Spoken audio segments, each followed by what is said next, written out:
Bienvenue, benvenuti, and welcome to Expatriotical, the podcast for expats, travelers, and other adventurous souls. I'm Chandra, and after living as an expat with my husband and 4 children in 2 different countries for 6 years, I've learned the arts of pivoting during pitfalls, traveling tastefully for less, and soaking in amazing new cultures without losing your own. Join me as we dive into the joys and challenges of travel and the expat life in every episode.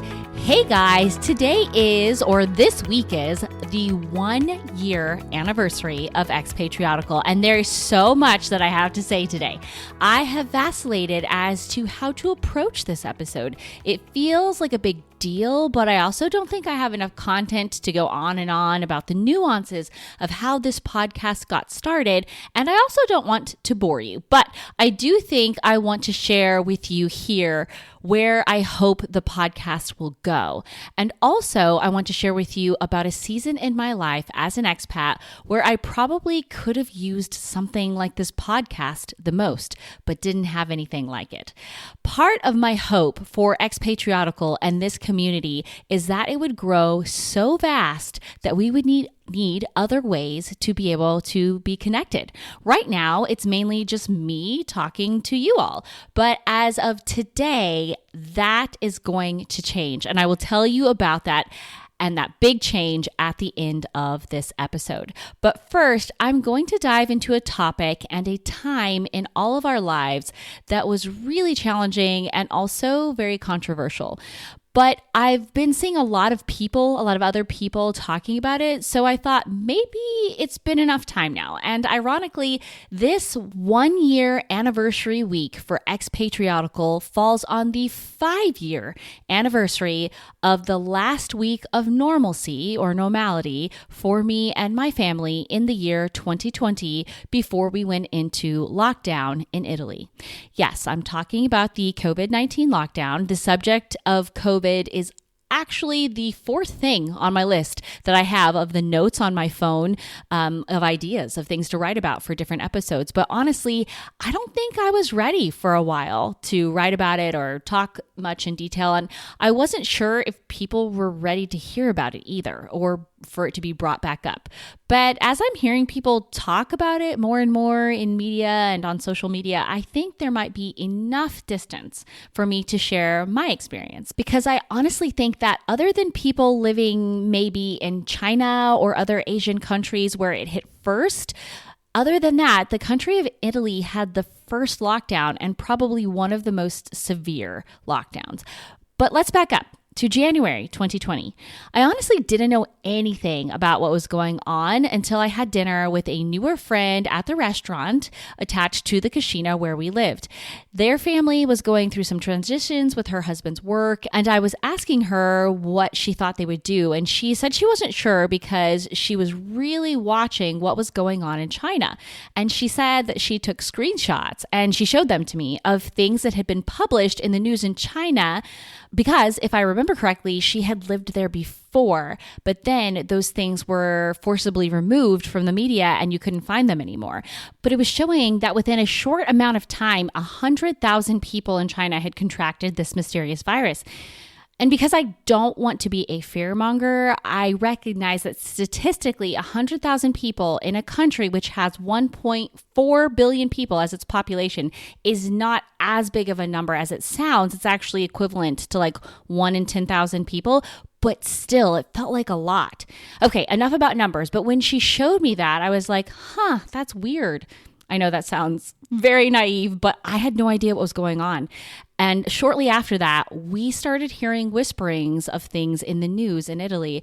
And the first official reported case was on February 21st, exactly 4 years to the day before the first episode of Expatriotical launched, which was absolutely not intentional.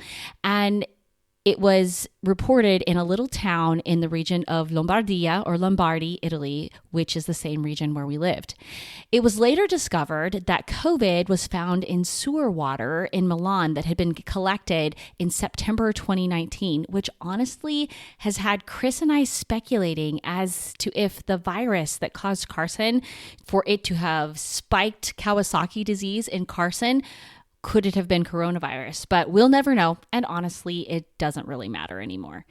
Anyway, on February 21st, Chris, myself, the kids, and also my mom were skiing in the Italian Alps, which sounds really fancy, but actually it was just Chris that skied and the rest of us went sledding because the ski school was already filled up, but we were having a lovely time. But on our way back, we were starting to hear news of the possibility of the Italian government shutting down flights and airports. And my mom was supposed to leave or scheduled to leave that following Monday, February 24th. And we were starting to get really nervous that she was going to get stuck in Italy.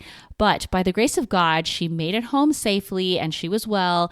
But on that Sunday before, February 23rd, we got an email from the American School of Milan where the kids, well, Lilia and Carson, attended school, that we would be shifting to online schooling. And that Monday, there would be no instruction, but that they would send word soon of how to proceed. I remember on that day, on that Monday, it was unusually warm. And so we all had a play date at the park just outside of the Cascina. And the kids laughed and played. And we, my girlfriends and neighbors, chatted about what we thought might happen in the weeks to come. That first week, a model of schooling was set up using video calls, the Seesaw app, and Google Classroom. For Carson, it was thankfully mainly a video that his teacher lovingly made every day to share the next morning, which would explain the kind of assignments they would be doing and kind of resemble their morning meeting because he was only in pre-K. For Lilia, who was in the first grade, the schedule was a bit more grueling. She was on video calls most of the day with a block schedule. She had a lunch break thrown in there. And in the first couple of weeks, she had outdoor gym and recess time. In that first week, we did school in different areas of the house because there were no desks. But since the stores were still open, we realized by the end of the week that Lilia and Carson needed desks. So we drove to IKEA and bought two 40-euro desks to set up in their room, and they still use them to this day. I remember the gym teacher sending different activities that they could do and also links to Cosmic Kids Yoga, which became a family favorite. Depending on when gym was supposed to be, sometimes I would do activities not only with and for my kids, but also for my friend Jenna's kids as well, so they could all have some time together. And I really have precious memories that I'd kind of forgotten about until today of me instructing the kids or Chris instructing the kids right outside of our house doing jumping jacks and all of these different activities and exercises. But after the first 2 weeks, things changed, and on March 9th, all non-essential workers were required to work from home. That meant Chris would be working from home as well, so we turned our guest room into an office. We were blessed to have the extra space to be able to do that, as I know many people did not. I honestly was really happy to have him there, as it had been challenging to try to do all of the things: teach, cook, clean, be the nurse, and the entertainment, all by myself. Chris took over cooking breakfast, something he did for the rest of the time on weekdays in the mornings until we moved to Paris.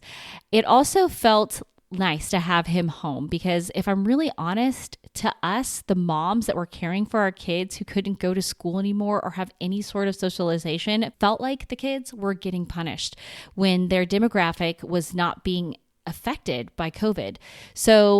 And this was obviously early on, so we really didn't understand a lot of transmission and that sort of thing. So it made sense to me when finally the adults were required to stay at home too. After that, things got a lot more strict. Face masks were required, and I remember the first face masks given by the Comune or the local government. Honestly, they looked like a thin woven paper with cutouts that would go over your ears, and they were mainly more of a shield for your face. But that week, we were still allowed to be around people, so we celebrated Isaiah's 3rd birthday outside with Jenna and her family, and I even went to a larger grocery store that wasn't in my community to get essentials of Starbucks coffee and cheddar cheese slices. That was the day I fell in Jenna's front yard and sliced my knee open and had to go to the emergency room to get stitches. And you can hear more about that in episode 10, Hospitalizations, Chandra edition. Going to the hospital that day is what made me realize that the rumors or images that we were seeing on the news were true. and it was scary. There were people laying on gurneys in the hallway waiting to be seen. There were nurses and doctors in white hazmat-looking suits caring for a bunch of elderly people laying in hospital beds, all behind glass. Thankfully, my time in the hospital was brief, but I left there a different person. I was in much awe and reverence of the people that were going in every day caring for complete strangers who had also had their lives completely turned upside down. Around this time, Chris's employer offered to pay to send me and the kids home to America if we wanted. But we were 3 weeks in and we thought, and when I say we, I mean collectively, me and the other expats and the people living in the Kashina, we all thought it's probably going to only last a couple more weeks. And I didn't want to leave Chris. I had just been in the hospital. What if he got sick and then I couldn't get back and get to him? What if he got sick and died alone in the hospital? So we stayed. And another 2 weeks passed, and then another 3 weeks passed, and so on and so forth.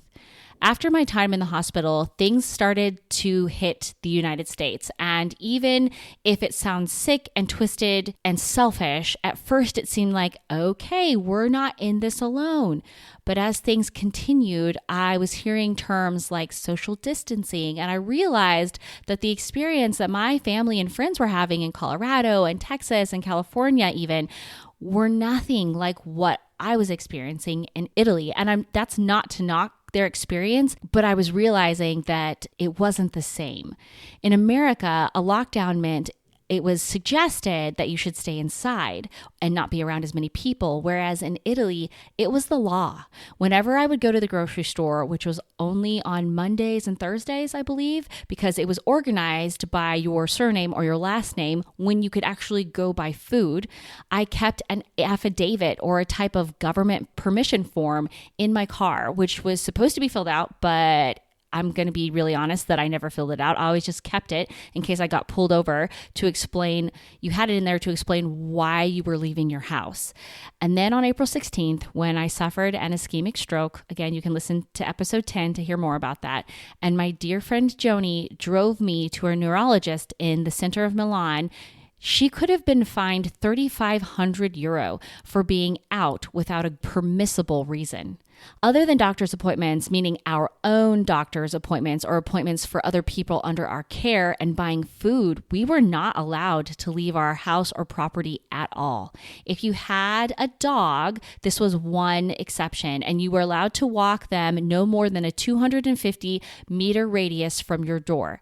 This was extremely frustrating for me since I have 4 children and no dog, but 4 children who also needed exercise, and I joked about buying a dog costume on Amazon and then putting a leash on them so that they could at least pretend to go outside and take a bit of a walk. Although, of course, I never did that, but I did joke about it. We were fortunate, though, because we had a small back garden or backyard, and we spent many hours back there as a family, playing soccer, having picnics, and just being together. When I look through the photo album I made of that time, I'm reminded of all of the fun and creative activities we did to stay entertained. There was drive-in movie night where we turned boxes and laundry baskets and different containers into cars for each of my kids, and they sat in them and watched a movie during family movie night. There was Bubbles and Bubbles, where the kids played with bubbles while I drank Prosecco, which has bubbles, on a Friday afternoon in the backyard. And of course, there was Friday Pizza Night, a tradition that was started because of the wonderful delivery service that Ristorante Borgo di Vione, the restaurant attached to our Kashina, started, which enabled moms and some dads too, of course, in our area to get a break from cooking and doing it all. And I'm sorry, I don't mean to be gender specific or gender biased, but I specifically say moms because there is that thing that we deal with called mom guilt. And let me just say, I had a lot of it. In order to cook and clean and do the laundry and take care of owies and teach my kids along with their actual teachers, I kind of had to just ignore my younger 2 children. I would put them downstairs in the playroom and check on them as much as possible. Obviously, I would feed them. I'd put them down for their naps, but I didn't get to hold them a lot. They sort of just fended for themselves. As long as they were safe, I could do the other stuff, and all was well. at least for that time being. And I felt terrible about it. I know that 17 weeks in a child's life is not forever and that they probably don't even remember it, but I do. So that pizza delivery on Friday nights, which allowed me a meal of not having to cook and getting to snuggle up with my babies, meant the world. At the beginning of May, we celebrated Lilia's 7th birthday, and like I mentioned in episode 49, Navigating Feelings of Loss as an Expat, we broke the rules a little bit and had Jenna and her family over and had cake and toasted with a glass of Prosecco and spent the evening together, not only celebrating Lilia's birthday, but as a last time of getting together before Jenna and her family moved back to America a few days later. Around May 15th, restaurants were allowed to open again, and so we went for the first time since February to eat outside. Thankfully, the weather was nice at Ristorante Borgo. And that same weekend, we took a family bike ride into town and got gelato. I think for our family, that taste of freedom of getting to leave our house and take a bike ride and take a walk tasted even sweeter than the gelato. And shortly after that, travel within the region was opened up and we went to Lake Como for the first time in probably a year or so, and it felt like the best thing ever. We started being able to see friends that had been trapped inside the city. Our friends Elizabeth and Andrea and their daughter came out for lunch, and we took a walk in the rice fields by our house, and the joy that we felt finally getting to see our friends again was just immense. And even though things were beginning to open up, the kids still had to stay at home for school. And so on June 18th, when the last day of school arrived, after 17 weeks of homeschooling or hybrid schooling or whatever you want to call it, the parents set up a celebration for and with the kids. There were water guns, popsicles, and Prosecco, and it was wonderful. I remember crying because those kids had worked so hard and been so isolated, and it was finally over, at least for that school year. As the next school year, there was a resurgence and Italy required the kids to do homeschooling again for about 4 or 5 weeks. And that was just the elementary kids. The high schoolers mainly did online school that entire year or school year of 2020, 2021. So why am I sharing this story with you? It's certainly not for the catharsis. I probably feel, honestly, a little worse reliving some of those things than if I didn't think about it, but it's actually to share one of the reasons why Expatriotical exists. That season of being an expat was one of the hardest seasons in my entire life, and I know that I'm not the only one who felt very alone and isolated. It was hard to be away from my family and friends in America who were also going through their own trials but couldn't really understand the extent to which we were suffering, if you will, in Italy. And that is kind of a theme when you're an expat. You can explain things to family and friends, but a lot of times they don't understand, or sometimes you hear things like, well, you did make the choice to do this, or things like that. And it can be really challenging.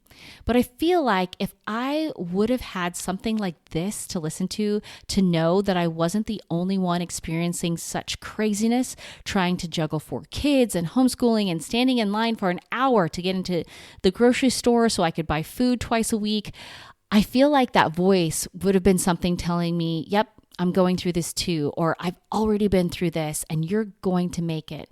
I feel like that would have helped a lot. And that's what I want with this podcast. I want people to feel seen and know that they are not alone, that there's a lot of us out there that are currently going through the same thing or have already gone through the same thing, and that we're okay and that you are going to be okay too. And my hopes and dreams for Expatriotical are that it grows enough to where we can build a network where you can all communicate with each other. You can share tips, you can share recommendations, and you can share I've been there's. And I believe that the first step in that direction to be able to do that is for you to have a way to share those things directly with me. And that's why I am super excited and happy to announce my new website. Expatriotical.com is a place where you can access episodes, the Expatriotical store, you can inquire about the Becoming an Expat presentation, and you can reach out to me directly with questions and comments via email. In fact, that's the first thing I'm hoping you will do. In episode 11, Chandra answers your burning questions. I did my best to clumsily get feedback from you and see what you wanted to know more about. And this time I'm going to do the same thing, but in a different format. For an upcoming episode, I'm asking you to send a voice note to me that can be aired in the podcast. Whatever question or questions pop into your mind, simply go to your voice memo app, record it there with your name and where you're living, and then email it to hello@expatriotical.com. So for an example, your voice note might sound something like this. Hi, I'm Sally and I live in Paris, and I was wondering, when did you feel like you had finally adjusted to living in France? Or maybe it's something like, hey, this is Tina living in Tokyo, and I was wondering, how long did it take you to feel comfortable or like you actually started to really understand the Italian language? Those are just some examples. And I'm sure you can come up with a lot better questions than I just came up with off the top of my head. But I'm really excited to hear what you have to say and for others to hear it as well. I feel like this is one way that I can begin to help you connect with other people that are in your new city, your new country, experiencing a lot of the same things that you experience. And let's just be honest, I'm super excited to hear from you. And you can even send a voice note if you're not an expat. Maybe you have a travel question about going somewhere in Italy or France or Europe in general. I'll do my best to answer your questions in an upcoming episode. Needless to say, expatriotical.com is our Shan Select for this episode. I really hope that you go there and check out this website that I've been working really hard on to get to you. Also, a big thanks to my web developer who did a fantastic job. And now for our quote of the day. Since I spent this episode talking about the isolation that was caused in 2020 by COVID-19, I wanted to give a quote that talked about what, for me, started the healing process. The quote comes from Kelley Harrell, and it says, "We don't heal in isolation, but in community." And I believe that to be completely true. We were not made to be alone, and it's in community where we thrive. So if you're alone right now or feeling isolated, I would encourage you to step out, reach out into the community around you. It can be a lifeline.